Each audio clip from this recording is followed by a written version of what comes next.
네, 여러분 안녕하세요. 메가북스 한국사능력 검정시험 교재 저자 김정현입니다. 자, 우리 오늘 25회 해설 강의를 좀 시작해 보도록 하겠습니다. 자, 우리 1번 문제부터 진행해 보도록 하죠. 자, 가시대의 생활 모습으로 옳은 것은 되어 있죠. 춘천 중도에서 어딘지 모르겠어요. 그죠? 다수의 뭐가? 고인돌과 비파형 동검을 비롯하여 환호가 뭐죠? 환호라고 하는 거는 둘 한자, 둘레에다가 호수를 만들었다는 얘기죠. 그러니까는 여기저기 둘레에다 호수를 만들어 놓은 마을 주변에다가 해자라고 보통 하는데 도랑을 파가지고 물을 흐르게 만든 거예요. 왜? 적들의 침략을 막기 위해서. 그러니까 환호가 있다는 얘기는 전쟁이 빈번하던 시기였다는 걸 알 수 있는 근거가 되겠죠. 그죠? 그 환호로 둘러싸인 마을터가 발견되어 이 시대의 생활 모습을 이해하는 데 도움이 될 것으로 보인답니다. 즉 고인돌, 비파형 동검, 환호 등을 통해서 어느 시대 유적인지 알아맞히면 되는 거겠죠. 여기 보니까 지금 뭐 비파형 청동 도끼도 있고요. 그죠? 비파형 동검의 끄트머리로 보이는 칼도 있고요. 다 청동제입니다. 바로 어느 시대? 그렇죠? 청동기 시대의 유적이구나 라고 딱 파악하시고 문제 풀면 되겠죠. 어렵지 않은 문제죠. 자, 계급이 없는 평등한 생활이었다. 계급이 없다면 전쟁도 없을 거고 이건 신석기 시대까지 모습일 거고요. 반달 독칼을 이용하여 벼를 수확했다는 거. 이 반달 독칼이 매우 중요한 청동기 시대의 농경 용토구였죠. 우경이라고 하는 거는 소로 밭을 가는 건데요. 이건 아마 철기 시대에 들어가서 우리 지증왕이 우경을 전국적으로 장려했다 이런 말이 나오거든요. 그 우경은 철기 시대에 들어가서 보편화된 그런 모습인 것 같고요. 정착 생활이 시작되었다라는 거. 정착 생활은 신석기부터 나타나는 거죠. 움집은 신석기 농경과 함께 나타났던 정착 생활의 가장 중요한 지표가 되는 초보적인 집 유적입니다. 이렇게 생겼죠. 세모나게. 옆에서 본 모양 이렇게 돼가지고 구멍 뻥 뚫려 있고 위에서 본 모양은 동그랗게 되어 있는 거. 이게 신석기 시대 움집에 대한 그 움집터의 전형적인 모습이었죠. 비살무늬톡이라고 하는 것도 역시 신석기 시대고요. 그러니까 신석기, 4번도 신석기, 3번은 철기, 1번은 신석기 때의 모습일 것 같습니다. 정답 2번 되겠네요. 이거 찾으셨나요? 어렵지 않은 문제였습니다. 자, 좋아요. 다음 문제로 가보겠습니다. 자, 2번 문제입니다. 다음 자료에 해당하는 나라를 묻고 있습니다. 자, 어떤 나라일까요? 자, 장사를 지낼 적에는 큰 나무 곽을 만드는데 한쪽 머리를 열어놓아 문을 만들어 놓고 사람이 죽으면 감회장을 해요. 뼈만 추려가지고 넣어놨다가 온 집안 식구를 하나의 곽 속에 다 집어넣어. 다 집어넣는 거야. 그러니까 처음에 이렇게 사람이 죽으면은 무덤에 곽을 만들어 놓고 구멍을 만들어 놓는 거지. 여기다가 이제 뼈만 추려가지고 1명 집어넣고 2명 집어넣고 3명 집어넣고 죽은 사람의 숫자대로 살아있을 때와 같은 모양으로 나무 모양을 새겨가지고 나무 인형도 같이 여기다 새겨놓나 봐. 아, 이런 식으로 하는 걸 뭐라 부르죠? 가족 공동묘제. 어느 나라입니까? 옥저죠. 옥저의 가족 공동묘제. 옥저의 또 하나의 풍습으로는 역시 결혼 풍속으로 민며느리제가 있었다는 1번이 답이 되겠네요. 그렇죠? 10월의 동맹. 동맹은 고구려의 지생사고요. 단궁, 과마, 반어피, 짧은 활, 작은 말, 물개 가죽 이런 것들은요. 어느 나라의 동해의 특산물로 아마도 고구려에게 집단적으로 삥을 뜯긴 빼앗겼던 물건인 것 같아요. 그죠? 남의 물건을 줬을 때 12배로 갚는다. 이거는 우리 부여나 초기 고구려에서 볼 수 있는 거고 다른 부족의 경계를 침범하면 가축이나 노비로 변상하는 거 이거 역시 동해에서 책화라고 부르는 풍습이었죠. 동해의 책화 되겠습니다. 옥저 찾는 거니까 1번. 역시 어렵지 않은 가장 기초적인 문제 중에 하나예요. 자, 다음 문제로 가보겠습니다. 3번입니다. 지도에 표시된 유적을 통한 탐구활동을 묻고 있어요. 자, 구지봉 9마리의 거북이한테 거부가 머리를 내놓아라 했다는 구지봉. 수로왕비, 수로왕과 수로왕비가 있군요. 수로왕비는 어디? 가야지, 가야. 가야 중에서도 금관가야의 왕과 왕비입니다. 그죠? 자, 그 다음에 대성동고분군은 우리 가야의 가장 대표적인 무덤군으로서 여기 지역이 어디예요, 지금? 김해예요, 김해. 김해 대성동고분 하면은 이거는 이제 전기가야, 그죠? 금강가야 거고요. 그 다음에 고령에 가면은요, 경상도 고령에 가면은 지산동고분이라는 곳이 있어요. 고령 지산동고분은 대가야, 후기가 연맹의 맹주였던 대가야의 대표적인 고분군입니다. 구별해둘까요? 전기가야는 김해 대성동고분, 후기가야는 고령 지산동고분. 전기가야는 금강가야 중심, 후기가야는 대가야 중심. 위치하고 이름하고 알아두시고요. 자, 이 유적을 통한 탐구활동이니까 가야, 특히 금강가에 대한 걸 묻고 있는 건데 한번 찾아볼까요? 보기에서 우산국 정보를 조사한다. 우산국은 누가? 신라 지증왕 13년 섬나라 우산국. 노래 알죠? 그죠? 신라 지증왕이에요. 관계없고요. 거서관 칭호라고 하는 거는 신라 초기 왕후죠. 박혁것의 거서관. 한 명 있었습니다. 2대부터는 남해 차차웅. 3대부터는 이사금 이런 식으로 왕과 바뀌었었는데 맨 처음에 임금인 박혁거세가 바로 거서관이라는 왕호를 썼어요. 둘 다 신라 거예요. 신라. 외와의 교류 내용에 대해 알아본다. 가야는 뭐 외하고 밀접한 관계가 있었죠. 백제, 가야, 외 이런 트라이앵글 세력이 고구려에 대응하기 위해서 같이 연대도 많이 했었고요. 이 외는 아마 가야 쪽에서 넘어간 분들이 만든 나라가 아닐까라고 보는 견해가 매우 강해요. 특히 뭐 수로왕비 같은 경우에 허왕우라고도 이제 얘기하는데 보통 저쪽 인도 쪽에서 온 사람이다라고 얘기하는데 외를 통해서 왔기 때문에 외 쪽과 밀접한 관계를 보여주는 대표적인 분이 아닐까라고 보는 견해도 있습니다. 자, 외와의 교류라는 거는 뭐 가야랑 밀접한 관계가 있기 때문에 관계 있을 것 같고요. 삼국유사에 실린 어느 나라 가락국기가 바로 가야에 대한 기록을 전하는 옛 책이다라고 삼국유사에 나와 있는 거죠. 그러니까 삼국유사에서 가야사를 전해주면서 가락국기 이렇게 써있다 이런 말이 있거든. 그러니까 가락국기라는 책은 없습니다만 이 가락국기는 가야사를 전하고 있는 매우 중요한 책이었는데 아마 삼국유사를 만들 때까지 있었나 봐요. 근데 그 뒤에 없어졌기 때문에 지금은 남아있지 않는 게 아닐까라고 보고 있는 거죠. 디귿과 리을은 바로 가야에 대한 매우 중요한 내용을 전하고 있는 내용들이에요. 자, 디귿과 리을 정답 5번 되겠네요. 됐죠? 가야사에 대해서 유적, 유물을 통해서 물어보는 그런 문제였습니다. 참고해 두시고요. 다음 문제로 가보겠습니다. 자, 4번입니다. 다음 상황이 일어난 시기를 묻고 있는 자, 시기 문제입니다. 시기 문제. 어렵지 않죠? 자, 온달이 아래 길을 아이고 온달 장군 그죠? 신라가 바보 온달 그 사람이에요. 한강 이북에 우리 땅을 빼앗아서 군현으로 삼았다는 거야. 즉 누가 신라가 어디를 온달 어느 나라 왕이죠? 어느 나라 사람이죠? 고구려죠. 고구려. 온달과 바보 온달과 평강공주를 말하잖아요. 그죠? 고구려인데 고구려에서 신라가 한강을 빼앗았기 때문에 다시금 되찾겠다라고 하는 거예요. 그죠? 즉 신라가 한강역을 먹어서 고구려를 공격한 다음 다시 고구려가 이거에 대해서 복수를 하고 있는 모습이란 말이야. 한강 이북 지역을 신라가 먹은 게 언제입니까? 성왕과 진흥왕 사이에 연대를 통해 가지고 그죠? 성왕과 진흥왕 연대를 통해서 이렇게 한번 나라 지도 하나 그려볼까요?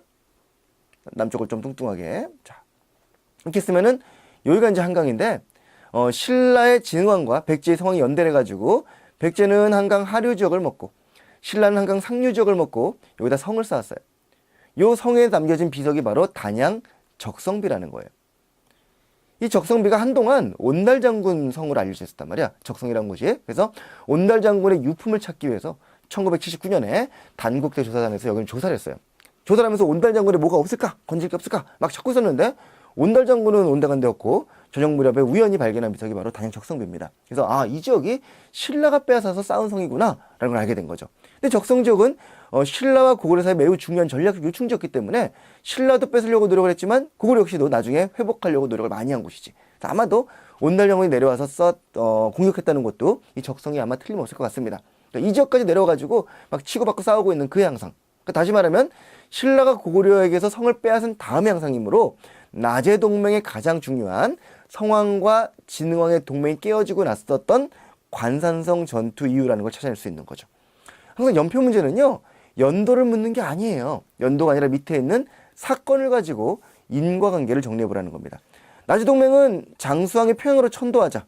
그거에 대한 대응으로 신라와 백제가 맺은 동맹이에요. 이 동맹이 깨지는 게 바로 여기란 말이야. 한 120년 동안 나제 동맹이 맺어져 있었던 거죠. 웅진천도는 동맹을 맺었습니다만 백제가 결국 진 거지. 고구려한테 져가지고 고구려가 백제의 한성을 함락시키고 백제 왕 계로왕을 죽였습니다. 그래서 그 아들 때인 문주왕 때 웅진으로 도망가요. 결과적으로 동맹은 더 강화됐겠지. 그죠? 동맹 강화로 진흥왕과 성왕이 다시 한강을 수복한 게 이때란 말이야. 551년에 북한산비가 세워지는 걸로 봐서 한 그때쯤에 555년에 한 요때쯤에 아마도 이제 신라 백제가 힘을 합쳐가지고 고구려로부터 성을 빼앗은 것 같아요. 그 뒤에 백제가 이제 결국 신라에게 배신을 당하면서 관성 전투에서 성왕이 죽고 나서 신났던 진흥왕이 한강 하류까지 먹으면서 여기를 먹었단 말이야. 551년은 적성비가 세워진 해고요. 555년은 북한산비가 세워진 해예요. 그러니까 요 무렵쯤에 이제 성을 빼앗고서 다시 고구려의 복수를 받고 있는 거지. 이해되시죠? 살루세첩은 7세기 들어가서 수나라와 고구려의 싸움이고요. 황산벌은 백제 멸망할 때, 매수성은 나당 전쟁이 끝날 때쯤의 모습이었던 거죠. 정답은 다 시기가 되겠네요.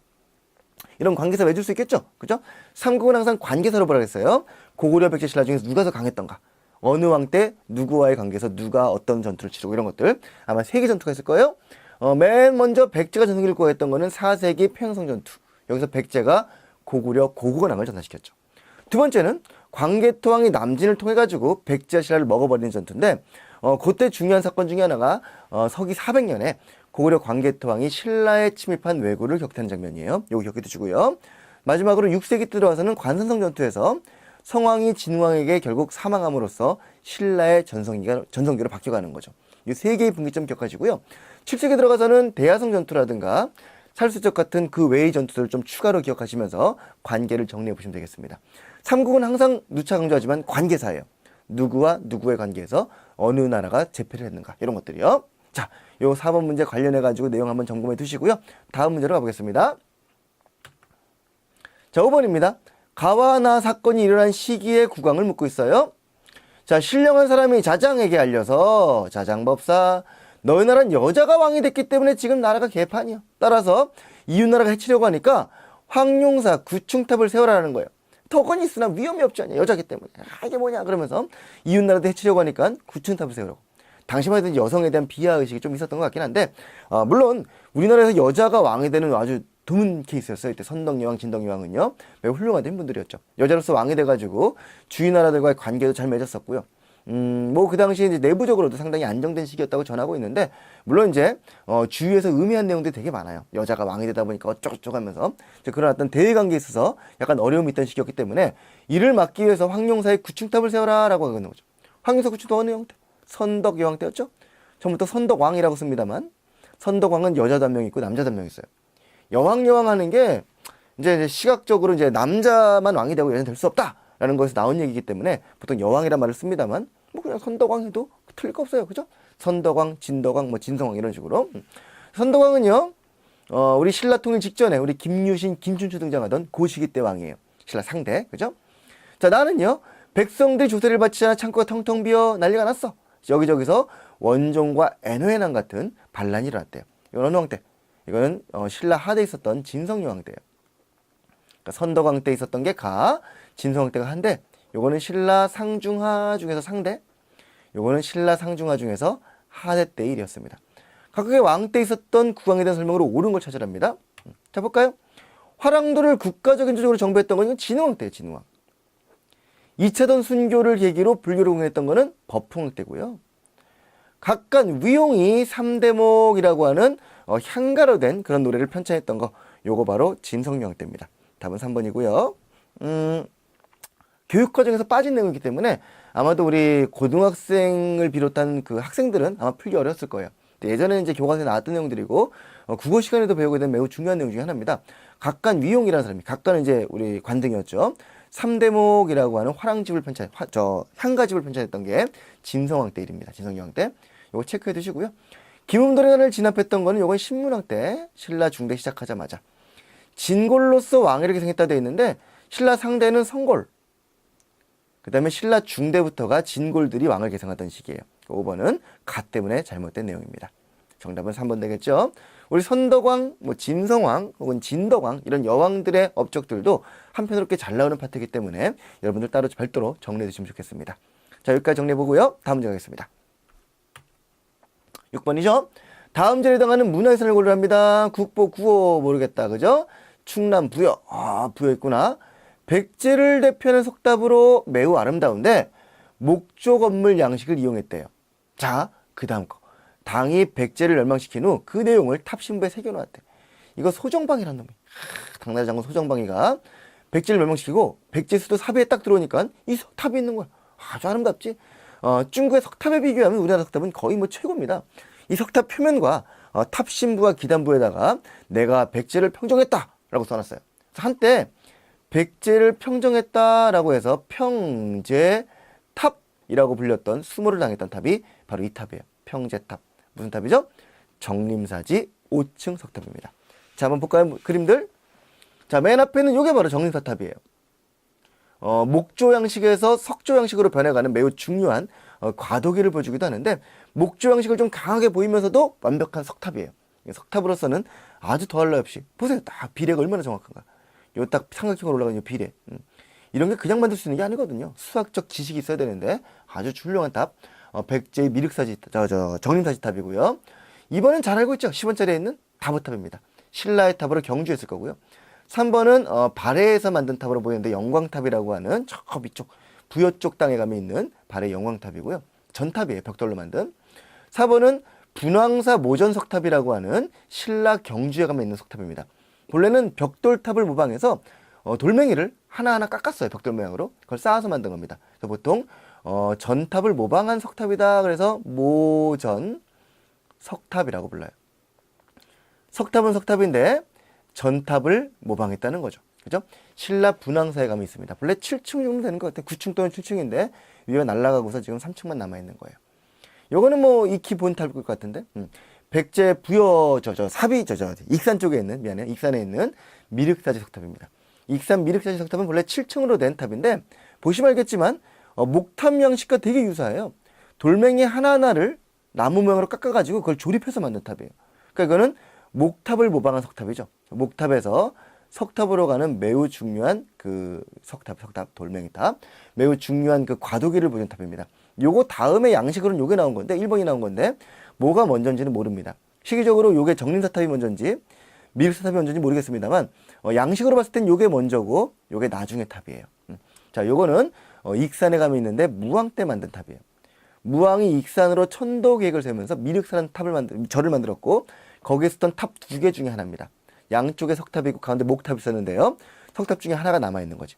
근데 이게 시간이 지나면서 무너졌어요. 이렇게 보다시피. 무너진 거를 일본 놈들이 시멘트, 뒤에 보여? 시멘트로 쫙 발라놓은 거죠. 내가 무너지지 않게 해줄게. 그러면서 시멘트 칠해놨어. 완전 탑이 뭐 얼마나 흉해. 그래서 최근에 이거를 다시 시멘트를 약품으로 하나 녹여가지고 다시 복원을 했어요. 그 복원 과정에서 요 지하에서 사리함이 발견되고 요 사리함에서 상당히 많은 보물들이 나온 거죠. 요거 때문에 요 미륵사와 관련된 무왕의 이야기를 조금 자세히 알 수 있게 된 그런 탑이 바로 익산 미륵사지 석탑입니다. 시험에 참 잘 나와요. 5번 탑은요. 일단 여기서는 1번이 정답이 되겠네요. 2번은 신라 거, 3번 발해 거, 4번 신라 거, 5번 백제 거. 위치와 어느 나라 건지 이런 것들을 파악해 두시고 탑의 특징들 잡아 두시고 이 유형문에서는 탑이라든가 불상 같은 거 잘 나오는데요. 하나 좀 세심하게 보실 필요가 있을 거예요. 자, 참고해 두시고요. 다음 문제 가겠습니다. 7번입니다. 교사의 질문에 대한 학생의 답변으로 옳지 않은 것은 되었고요. 이 문화유산에 반영된 공통적인 사상을 묻는 거예요. 첫 번째 거는 뭡니까? 백제의 금동대학로고, 두 번째 거는 고구려의 사신도 중에 강서대묘의 현무도죠. 북쪽을 지키는 시는 현무를 그린 벽화 중에 하나입니다. 요거는 백제의 금동대학로고요. 두 유산에 반영된 사상은 뭐예요? 도교죠, 도교. 신선이 사는 이상향을 표현했던 요 복례산. 이게 봉황인지 닭인지 말은 많습니다만 봉황과 용. 용과 봉황 모두 사신 중에 하나거든요. 도교라고 하는 거는요. 우주 코스모스에 하늘에도 신이 있고 땅에도 신이 있고 동서남북 사방에도 신이 있고 그래서 이걸 사신이라고 불러요.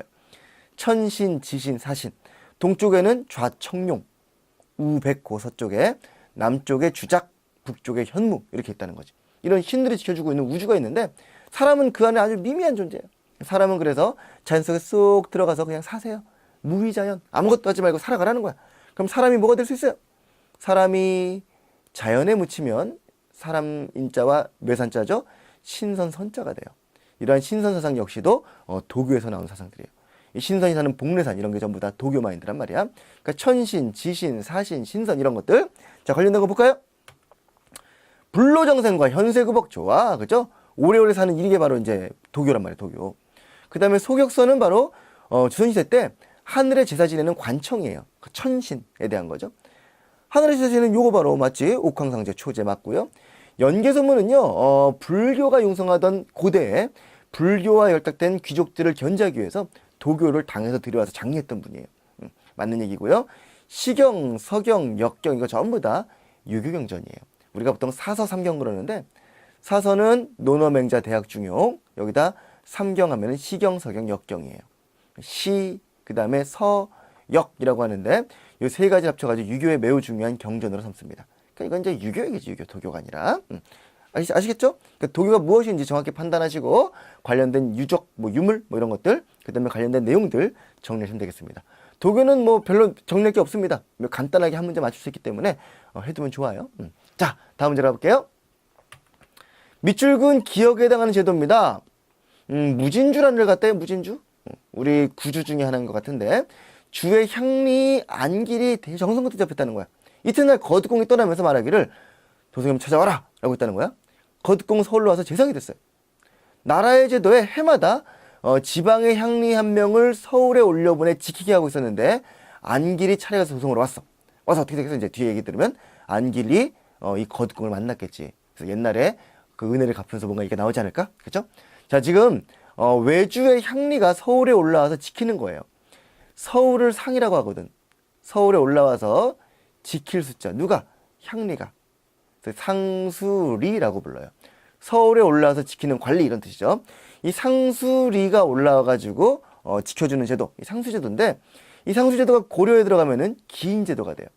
지금의 기인이라 돼 있는데 이 기인제도는 고려 들어가서 태조가 상수리, 향리가 아니라 향리의 자제가 서울에 올라와서 머물게 하는 제도예요. 이 상수리와 기인은 왜 했을까? 삼국유사가 이제 고려 때 쓴 거니까 지금의 기인다 이렇게 나온 거죠. 이 상수리와 기인은 바로 지방 세력을 통제하고 그들이 서울에 올라와서 인질이 되는 거예요. 인질. 신라와 고려만 해도 지방에 대한 통제력이 약했단 말이죠. 그러니까 관리를 내보내거나 이럴 수 없었기 때문에 거꾸로 지방 애들이 서울에 올라와서 인질로 있는 거지. 만약에 이네 동네에서 난리가 나면 넌 죽어 이런 식으로, 혹은 네 아들은 죽어 이런 식으로, 이 인질제도로서 지방에 대한 통제를 더 강하게 하려는 목적이 있는 게 바로 상수리와 기인제도입니다. 이해되셨나요? 자, 그래서 뭘 찾으면 되겠어요? 지방 세력을 견제하기 위한 수단으로 활용되었다는 바로 3번. 3번이 답이 되겠죠. 3번이 답이 될 겁니다. 지방 세력 견제를 위한 수단으로. 1번 좌수별감은 유양소. 그 다음에 대가는 어사대, 고려에는 어사대와 중소몰상의 낭사가 하는 건데, 대가는 왕한테 잔소리도 하고 감찰도 하는 그런 기구예요. 보통 대관을 감찰관, 간관을 잔소리꾼 이렇게 표현합니다. 대가는 왕을 견제하는 기구였고요. 수령보좌 풍속규정 역시 유양소입니다. 그 다음에 국가의 주요 사항을 결정하는 거는 이들이 할 수 있는 게 아니죠. 지방 세력인데, 그죠? 이건 중앙에 주요 고위관원들이 있겠지 뭐, 그죠? 이 두 개는 고려 말에 생기고 조선 때 활성화되는 유양소라는 기구에 대한 설명이에요. 알아두시고요. 정답은 3번 되겠네요. 되셨나요? 자, 다음 문제 가볼까요? 9번입니다. 다음 두 사건의 공통된 내용. 도적들이 나라 사람 쪽에서 일어났는데 붉은 바지를 입어서 적고적이라고 불렀대. 적고적. 이 적고적, 적의적 중에 대표적인 게 앞서 봤던 바로 원종과 애노예요. 신라 하대 진성여왕 때입니다. 원종과 애노를 비롯한 적고적, 적의적 등이 활발하게 활동했던 거 신라 말 의일이고요. 공주명학소의 망이망소에나 이것도 많이 나오죠. 공주명학소 향부곡설 때 그 소인데 특수행정구역에서 망이망소이가 반란을 일으켰어요. 이거는 고려 무신집권기. 고려 무신기 신라 하대에는요 정치가 제대로 안 된 거지. 이때는 호족들이 지방에서 막 난리를 피우면서 지네 맘대로 국가를 운영했던 거고, 무신기는 누가 또? 무신들이. 이 호족과 무신의 공통점? 멍청하다. 공부 안 했어요. 그죠? 멍청한 사람들이었기 때문에 정치 제대로 못해. 그래서 곁에는 항상 유학자들이 있었어. 호족들과 결탁했던 거는 육두품이었고요.